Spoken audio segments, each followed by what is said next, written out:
guys, how you doing today? Welcome back to Max Talk. So what I'm going to get into today is a little bit about mission focus, or what you might call mission orientation, and the will to win. We've been talking about, or I've been sitting here talking about warrior mindset. So we talk about warrior mindset, warrior ethos. What do we mean by this? You know, we mean that we want to build the whole man concept, which is going to be made up of our, physical fitness, physical endurance, the skills that we have, and of course the mental side of it. For example, I've been talking about how, you can't just have, some of these aspects and build the full warrior. You can't just go shoot on the flat range and think that that's tactical training. You can't do that in the absence of PT, or you can't just do PT. You can't just be a CrossFitter and not have the rest of it. And the most important part of this here is the mental. With the mental, you can build the physical and you can build the skills. And this is what is absolutely vital. It's the mental aspect of it.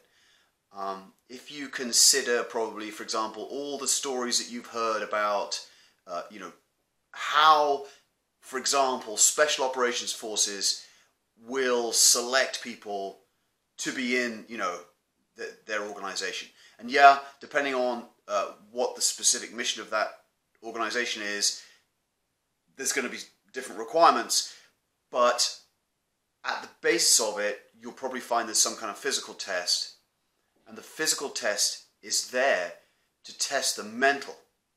And that sounds a little bit confusing, and it's there to test your will to win. Because ultimately, if you're in one of these sort of units, then what they're looking for is someone who is mission oriented or mission focused. So that means that they will complete the mission.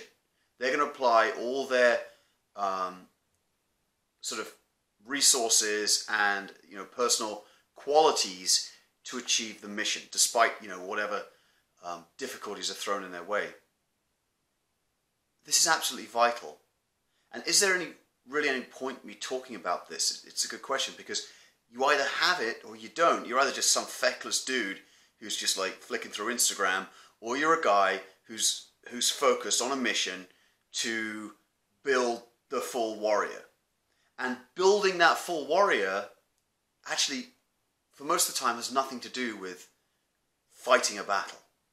You build that full warrior, that complete man, and what you have there is you have the skills and the drive for your personal and professional life. Which is often why, I've done the talk on the Combat Leader course, and I'm talking about what the kind of qualities that we're developing there: leadership, teamwork, communication, decision making, working under stress. All those qualities are going to help you with your personal drive and your personal sort of ability to do well in life. So it's absolutely vital. And at the core of that is the will to win and to be mission focused. And it doesn't mean, when I say these things, I'm not talking about extremes. I don't mean that you have to have the will to win so you will crush everyone. It doesn't mean it's absent compassion or emotional intelligence or any of these things, but it's just a core concept that you have to have the focus to drive forward with what needs to be done. Clearly, you need to have the intelligence to do that in the most effective way possible also. So, it's a little story then. Let's talk about a little story. So, I was on a British Army course that took place in South Wales, like a 5-week course. And there was, at the end of it, there was like a test week, and it was like the Olympics of ruck marching. So it's madness. And when you look at the design of it is to take you beyond the physical. Whether it be through injuries, exhaustion, most people are going to come out of that with some kind of injury, just through the volume of what you're doing. And you have to go beyond the physical into the mental, and you just can't quit. So they're trying to see whether you're going to quit or not. They're going to see whether you've got the will to win, and therefore are you going to be a mission focused individual. So let's talk about Lockie, right? So Lockie is a guy that I knew from 2Para, and we were on the final like 40-mile thing where you go all the way across and you go all the way back, and we'd started that at like, I'd started at 0-100 hours going up the first hill with a headlamp on, and in the darkness, and kind of going all the way across and then coming back, and you're supposed to do this thing on your own, but it's kind of like a trail of orange marker panels across the hills. And so I mean, at one point I'd reached this sort of state of exhaustion where it was like hypoglycemia or something, where I carried in a pouch, I carried like sort of energy foods, and so I remember at one point everything had just like, whoa, and I was like a robot. I'm shutting down, like someone hit the off switch and I'm trying to walk and I'm like shutting down, and I was like, oh my word. And so I'm, you know, I think I probably said something a little ruder than that. And so, you know, I pulled out some kind of energy thing and I'm eating it, and as I'm eating it, the sugar's getting in me and I'm like, coming back up again. And it was like one of those kind of things. And at one point I caught up to Lockie, and you're supposed to do this thing on your own. And but this guy amazed me. He absolutely amazed me.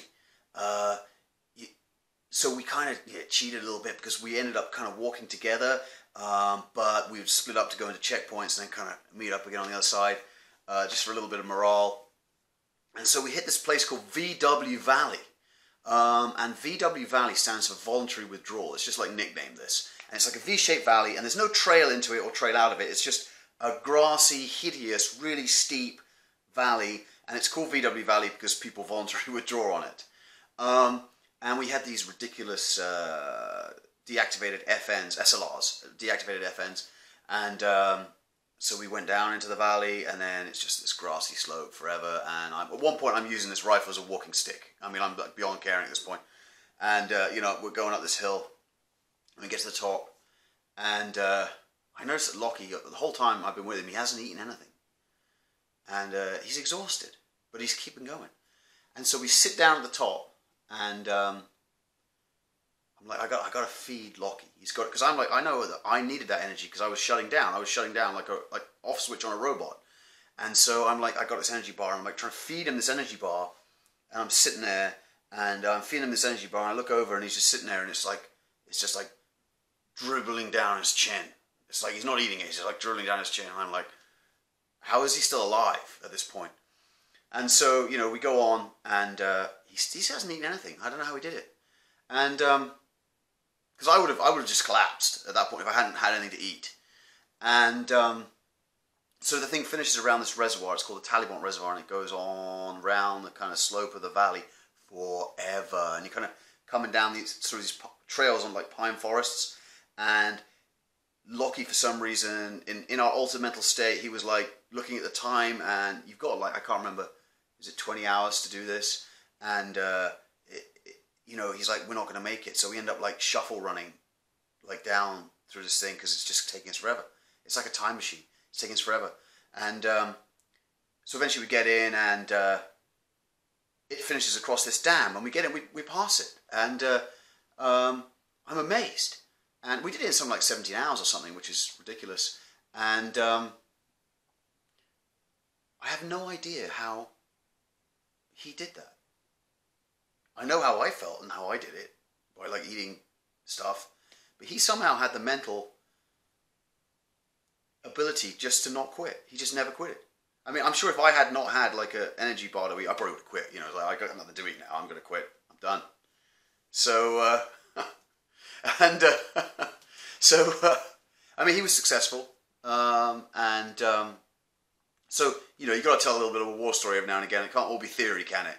So there's a little bit of a war story, and talking about how, you know, how this guy exhibited this absolute determination, absolute focus, absolute will to win. He will not quit. He will not quit, and he makes it. He achieves it. So, I did another talk on a previous Max talk on initiative versus control. And this is kind of interesting, because what you want is so we talked a little bit about being mission oriented and mission focused. So what you want in your team is you want guys who are mission focused, But that, if we bring something else in from the side here, what we're also talking about here is mission command, which is a way of giving orders or briefings to people so that you explain to them what the mission is, and you explain the reason why the mission is happening, and you give them the picture of the mission. You don't just say to someone, go over there. You say, go over there because, in simple terms. And once you start to work like that, once you're working with mission command, mission orders, then that allows people to achieve the mission despite changes and despite perhaps the inability to get in touch with, whoever the boss is in whatever circumstances we're dealing with. So they can kind of continue on with the mission. And they can adapt to changing circumstances. And the reason for that is they know the reason for the mission. This is sometimes interpreted as, just sort of go off the rails and do whatever you want. It's not that at all. And that was the subject of the talk of the sort of initiative versus control thing, which is always a balance. Everybody always wants to celebrate initiative. And initiative is a great thing, but also initiative will get you killed on the battlefield. So it's got to be carefully done within an understanding of the sort of the mutually supporting bubble that your organization is. And I realize I've sort of gone full tactical on this now.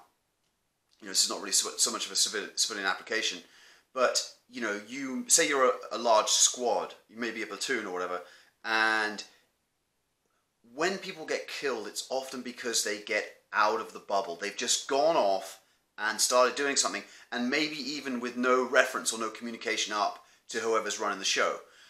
So then they'll get out, and however low quality the enemy may be, if you end up in a situation where you're overmatched and the enemy can bring accurate effective fire or accurate enough effective fire onto those guys that have headed out of the bubble, then you're losing guys. So there's a balance there between initiative and control, and the control is understanding the sort of the way things work and the role of the organization and how the organization works. So, like a squad of 3 teams, we kind of understand that we're going to mutually support each other. And if I just disappear off, then it's likely that me and my team are going to die because we're outside the mutual support of what we're supposed to be doing. So there's a careful balance there, and you can say that balance comes through training and experience. If you are, running a tactical organization, what you want is guys that are mission focused. They will achieve the mission, but what you want them to do is to do it within the framework of the plan, within the framework of the reason or the intent of the mission, and with regard to how this whole organization is mutually supporting each other. I mean, if the situation changes and you can report that back, then you should obviously report that back, because otherwise you're out there doing something on your own and the rest of your guys don't know what's going on. So that comes down to communication. I think culturally there's perhaps and this may be completely wrong, but it's my impression there's perhaps a focus on initiative at the expense of control, and you can use another word for control, and that would be teamwork and mutual support. So you've got to be cognizant of both. If you can seize that objective, boom, great. But if you're just going to go off and get completely separated, then that's a problem. That's when people start to die. And that's exactly what we don't want.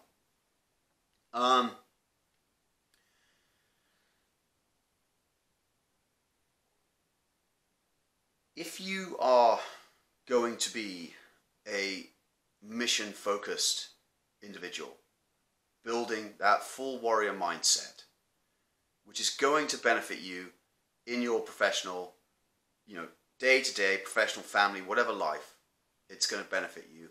You need to build the whole man, the holistic concept there. You've got to work on the physical fitness, because in a tactical environment, if you've got no cardiovascular fitness, you're just no good to anyone.